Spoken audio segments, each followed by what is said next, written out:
रात की दुल्हन किस्त नंबर 3। कमरे की कुंडी बंद होने के बाद कदमों की आहट जो मेरी तरफ बढ़ रहे थे। हर कदम पर मेरी सांसें और तेज हो रही थी। मेरी धड़कन की आवाज मेरे कानों में सुनाई दे रही थी। करीब आते ही इसने मुझे सलाम किया, पर मैंने कोई जवाब न दिया। आवाज बहुत भारी थी, कैसी हो नौरीन? मैं खामोश रही। मेरे पास बैठ गया, मेरे दोनों हाथ अपने हाथों में लिए। मैंने थोड़ा ऊपर को देखा तो मेरे हवास ही खो गए। वो शख्स कम से कम 55 साल का होगा। मैंने अपने हाथ छुड़वा लिए, इसने फिर पकड़ लिए। डरो मत मेरी जान, मैं जागीरदार हूँ और अब तुम इस जागीर की मलिका हो। मुझे अपनी किस्मत पर रोना आ रहा था। शर्जील को मेरी बेवफाई का तो दुख होगा। इसे ये कौन बताएगा कि मेरे साथ क्या हुआ? मेरे बाप ने मेरी जिंदगी का एक ऐसा फैसला किया है। मैं सिसक रही थी। इसने एक बक्स से ज्वेलरी निकाली और मेरे साथ रख दी। अब तुम सोचोगी कि पहना क्यों नहीं रहा। ये बात करते करते वो मेरे हाथों से चूड़ियां उतारने लगा। इसके बाद मेरा दुपट्टा उतार कर मेरे गिले से हार सीट उतारने लगा। मैं सामने एक जिंदा लाश की तरह सामने बैठी रही। इसने कहा, ये सब फिर कल पहन लेना, अभी बहुत रात हो गई है, तो तुम कपड़े भी चेंज कर लो। मैं डरते डरते कपड़े तब्दील करके आई। कुछ देर बाद वो सो गया और मैं पूरी रात सिसकती रही। अपनी किस्मत को कोसती, काश मैं शर्जील से मिलने न जाती तो आज मेरा ये अंजाम ना होता। कुछ देर बाद वो भी जाग गया। सुनो, तुम नींद नहीं आ रही? मैं खामोश रही।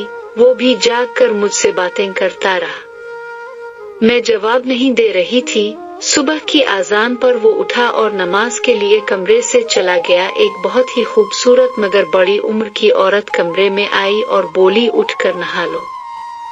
मैं नहा कर आई तो मैंने इस औरत से पूछा, आप कौन है? मैं जागीरदार रबनवाज की पहली बीवी हूँ। अच्छा, मैंने इसे गौर से देखा। कैसे वो औरत इतनी फ्रेश और खुश हो सकती है, जिसका शौहर दूसरी शादी कर आया हो? आपको दुख नहीं हुआ? आपके शौहर ने दूसरी शादी कर ली। वो मुस्कुराई, दूसरी नहीं, चौथी शादी किया। तो बाकी दो कहाँ हैं? वो नाश्ता बनवा रही हैं। मैं जागीर की खानदानी बीवी हूँ, बाकी सारी बाहर की। तुम बहुत कम उम्र हो, नाम किया है? नूरी बोलते हैं। सब अच्छा। नूरी पूरे 7 बजे यहाँ सब नाश्ते पर पहुँच जाते हैं। एक औरत आई, मुझे तैयार किया और मैं नाश्ते पर पहुँच गई। बाकी दोनों बीवियों को भी देख लिया। मैं ड्रीड्री थी, कुछ खाया नहीं जा रहा था। वो सब खुश थी, गप्पे लगा रही थी। फिर मेरी बड़ी सौतन बोली मुलाजमा से कि सरफराज अहमद उठ जाए तो इससे कहना अपने ससुराल आज रात के खाने की दावत दे आए और खास तौर पर मेरी बहू को साथ लाने की ताकीद करके आए। सरफराज नाम मुझे सुना सुना लग रहा था पर याद नहीं आ रहा था। खैर, इतने में जागीरदार की आवाज मेरे कानों में से टकराई, अगर नूरी नाश्ते से फारिग हो गई है तो इसे कमरे में पहुंचा जाओ। हम रात भर सोए नहीं, थोड़ा आराम कर लेते हैं। मेरी बड़ी सौतन फिर मुझे सेज पर बैठा कर बोली, साईं आज रात को घर में दावत है, दुल्हन को तैयार करने वाली ने भी आना है, तो कमरे का दरवाजा कब तक खोलेगा? कितने बजे रखी है दावत? 8 बजे। अच्छा, 7 बजे बुला लो तैयार करने वाली को। मुझे एक आंख अच्छा नहीं लग रहा था।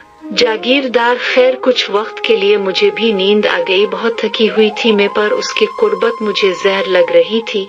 7 बजे मेरी सौतन फिर आई, साथ तैयार करने वाली औरत भी थी। इसने मुझे तैयार किया और जागीरदार मेरे हाथ से पकड़कर बाहर ले गया। सब वहाँ मौजूद थे। मैंने जब सबको सलाम करने के लिए ऊपर देखा तो मेरे होश उड़ गए। मुझे देखते ही सबा बोली, नूरी तुम? सबा बेटी, तुम इसे जानती हो? मेरी बड़ी सौतन ने पूछा। जी थोड़ा बहुत। फौरन सरफराज ने मेरी तरफ देखा, उनकी आंखें फटी की फटी रह गई। सरफराज मेरे शौहर की पहली बीवी का बेटा था और सबा का मंगेतर था। सरफराज भाई मुझे बहुत अच्छे से जानते थे, यकीनन उनको मेरी और शर्जील की लव स्टोरी का भी पता था। अभी वो कोई बात करते शर्जील गुनगुनाता हुआ बेधियनी के आलम में अंदर दाखिल हुआ, हाथ में गाड़ी की चाबी घुमा रहा था।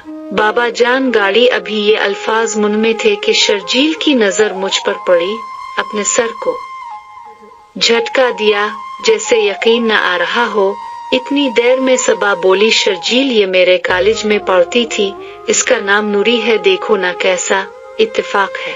सबा ने शर्जील की बेयकीनी की कैफियत को भांप लिया और डर से जल्दी जल्दी बोल दिया, वो तो जैसे सकते में था। सरफराज फौरी उठे और कहा, आओ शर्जील, तुम्हारा ही इंतजार कर रहे थे, खाना लगाते हैं। सबा साथ ही बैठी थी, भाई के बाजू से पकड़कर खींच कर बैठा दिया। फौरन शर्जील बोला, मुझे कुछ काम याद आ गया, मैं चलता हूँ। इसकी आंखों से जैसे खून टपक रहा हो। सबा ने कहा, नहीं, अभी साथ चलते हैं, मैं बहुत डरी हुई थी। सबा गुस्से से मेरी तरफ देख रही थी, मेरा दिल खून के आंसू रो रहा था। तब मेरी बड़ी सौतन जो के सरफराज की उम्मी बोली, सब आ जाएं, खाना लग गया। सब खाने के लिए बेटी रबनवाज मेरे साथ बैठे और शर्जील मेरे सामने। इसकी हालत खराब थी और वो प्लेट में सिर्फ चम्मच ही मार रहा था। मैंने कुछ भी नहीं खाया और उठ गई, मुझे रो में जाना है। मेरी सौतन अभी उठ रही थी कि सबा उठ गई और तंजानिया कहा, चले छूटी उम्मी, मैं आपको आपके रोम तक छोड़ आती हूँ। किसके मेरे बाजू से पकड़ा और रोम की तरफ चल पड़ी। रास्ते में ही बोली, नूरी तुमने अच्छा नहीं किया मेरे भाई को दर्द देकर। आज तुम कॉलेज नहीं आई और 10 बार वो मुझसे पूछ चुका है कि आज नूरी क्यों नहीं आई होगी। सबा साथ साथ रो भी रही थी। मेरा भाई इस वक्त किस दर्द से गुजर रहा है तुम सोच भी नहीं सकती। अगर मेरे भाई को कुछ हुआ तो मैं तुम्हें कभी मुआफ नहीं करूंगी। सबा मेरी बात सुनो, जो तुम देख रही हो इसकी हकीकत से वाकिफ नहीं हो। नूरी तुम्हें दौलत से इतनी मोहब्बत थी, ये तो मैं जानती थी, पर क्या हमारे पास दौलत कम थी। सबा मेरी बात सुनो, नहीं सुनती मुझे तुम्हारी कोई भी बात। मैं चीख चीख कर रो रही थी। इतने में शर्जील की आवाज आई, सबा मैं जा रहा हूँ, तुम बाबा की गाड़ी में आ जाना। सबा ये बात सुनते ही भाग कर चली गई। नूरी मैं तुम्हें कभी मुआफ नहीं करूंगी अगर मेरे भाई को कुछ हुआ। वो सब चले गए, मैं जमीन पर बैठी रो रही थी। मैं बेवफा नहीं हूँ, कौन बताएगा सबा को और शर्जील को। जब औरत किसी से मोहब्बत करती है तो वो किसी का छूना भी बर्दाश्त नहीं करती, खुद को इस शख्स की अमानत समझती है। मैं तो एक जिंदा लाश हूँ, मेरी तो मौत रात से हो चुकी है। जब मुझे जागीरदार ने अपनी बाहों में लिया वो जैसे जैसे मुझे छू रहा था, मैं खुद से नफरत कर रही थी। अभी मैं रो रही थी कि बाहर से बहुत ज्यादा शोर की आवाज आने लगी। मुझे सिर्फ शर्जील की फिक्र थी।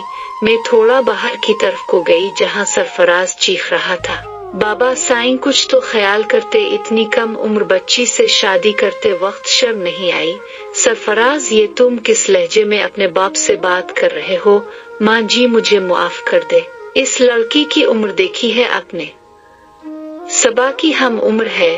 सरफराज मैंने तो मुंशी से कहा था कि बड़ी बेटी का रिश्ता दे दो, पर उसने खुद मुझे छुट्टी का दिया है। खैर थोड़ी ही देर के बाद जागीरदार कमरे में आ गए। नूरी तुम काफी थकी हो, आराम करो। मैं लेट गई। कमरे का दरवाजा जोर जोर से बजने लगा। साईं हमारे लोग पर फायरिंग हो गई है। जागीरदार फौरन बाहर की जानिब भागा। मैं उठकर बैठ गई। अल्लाह पाक शर्जील को कुछ ना हो, मुझे बस इसी की फिक्र थी। जब बहुत ज्यादा शोर हुआ तो मैं उठकर बाहर गई। मेरी बड़ी सौतन सामने खड़ी थी। वो लड़की कहाँ बाहर एक हो, अपना लिबास ढंग का पहनकर आओ। मैं खुद को देखने लगी और वापस अंदर चली गई। बाहर हवेली में जोर जोर से रोने की आवाजें आने लगी। मैं बहुत सहमी हुई थी, ये क्या हो रहा। कहानी पसंद करने का बेहद शुक्रिया। इस कहानी एक रात की दुल्हन का अगला पार्ट सुनने के लिए मेरे इस चैनल स्टोरीज 7 सेंटर को सब्सक्राइब कर लें और साथ वाली घंटी को भी दबा दें ताकि تاکہ میں جب بھی اس کہانی کا اگلا پارٹ اپلوڈ کروں، اس کا نوٹیفیکیشن سب سے پہلے آپ کو ملے۔